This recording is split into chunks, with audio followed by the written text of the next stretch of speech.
मिट्टी ही वो जगह है जो अनगिनत जीवों का घर है। उन पनपते जीवों के कारण ही मिट्टी में सब कुछ पैदा होता है। हमें खाना मिलता है, जानवर जिंदा रहते हैं। ये सब इसलिए होता है क्योंकि मिट्टी अच्छी है। जब मिट्टी अच्छी नहीं रह जाएगी, यानी कई मायनों में आपने दुनिया को बर्बाद कर दिया है।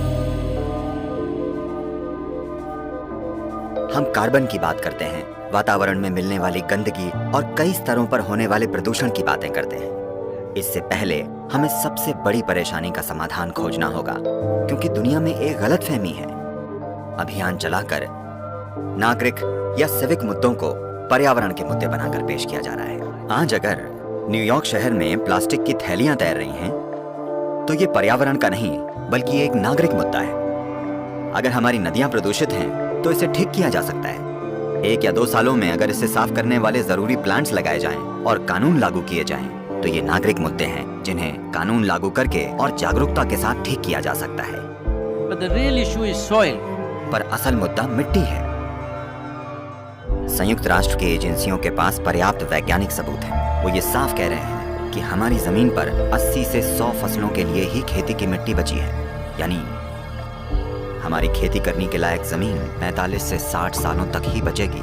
वो इसे मिट्टी का विनाश या अंत कह रहे हैं। आपने डायनासोर या डोडो के विनाश के बारे में सुना होगा, पर अब हम मिट्टी के विनाश की बातें कर रहे हैं। असली समस्या मिट्टी का गायब होना है, क्योंकि पिछले 30 सालों में 80% बायोमास कीड़े धरती से गायब हो गए हैं। 80%।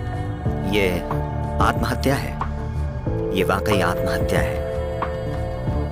तो 45 या 50 साल के बाद धरती पर भोजन का गंभीर संकट होगा। ये होना ही है। जब भोजन का संकट आएगा, तो जिसके पास सबसे बड़ी बंदूकें होंगी, वो आकर भोजन ले जाएगा। और दुनिया भर में लोगों के लिए हम जो दुख और दर्द पैदा करेंगे, उसकी कल्पना करना भी मुश्किल है। ये मत सोचिएगा कि सिर्फ गरीब मरेंगे।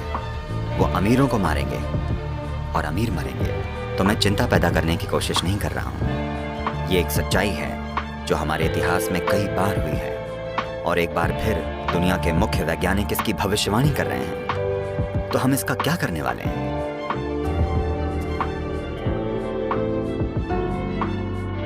मिट्टी क्यों जा रही है? कहां जा रही है? देखिए, अगर आप रेत में कार्बनिक या ऑर्गेनिक सामग्री मिला दें तो मिट्टी बन जाती है, और मिट्टी से अगर कार्बनिक या ऑर्गेनिक सामग्री निकाल लें तो ये रेत बन जाती है। अगर आप वर्षावन में जाएं तो मिट्टी में जैविक सामग्री का स्तर 70% से ज्यादा होगा। आमतौर पर खेती की मिट्टी में जैविक सामग्री कम से कम 3 से 6% होनी चाहिए, तभी हम उसे मिट्टी कह सकते हैं। कम से कम 3%।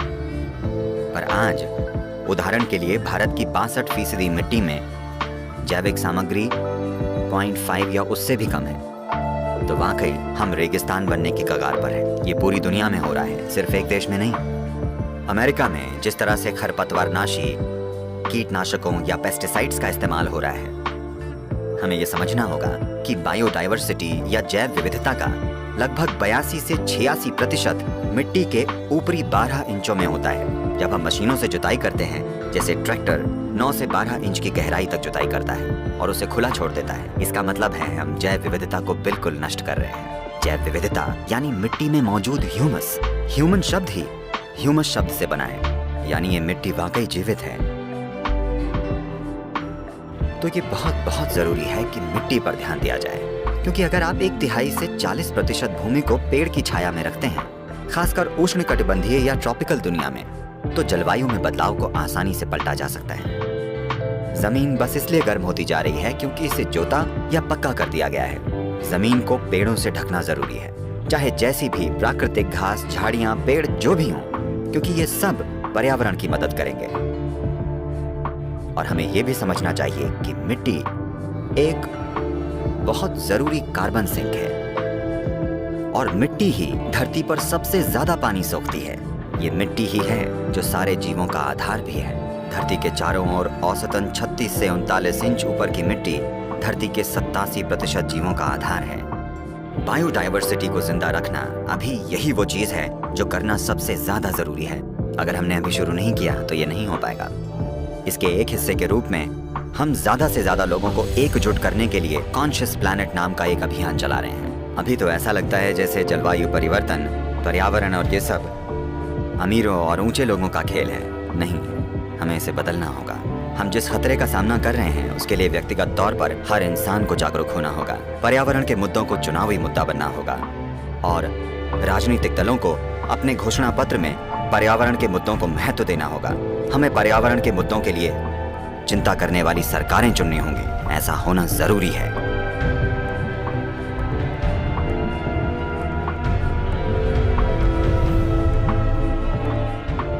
तो हम ये देख रहे हैं कि 192 देशों के लिए नीतिगत सिफारिश कैसे लाई जाए।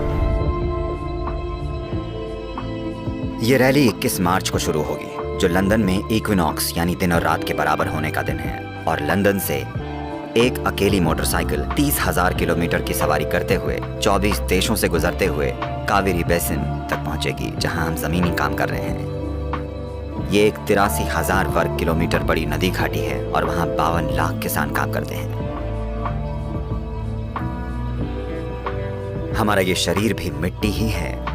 मिट्टी के समृद्ध और अच्छे हुए बिना ये शरीर और दूसरे जीव अच्छे से नहीं जी सकते। तो बात अगर पर्यावरण की है और जलवायु की है, सबसे जरूरी ये है कि हम कैसे अपनी मिट्टी को मैनेज करें, इसका कायाकल्प कैसे करें। हमें चाहिए कि हम इसे फिर से पहले जैसा बनाने के लिए जागरूकता लाएं। ये जागरूक दृष्टिकोण और जागरूक धरती बनाना सबसे ज्यादा जरूरी है।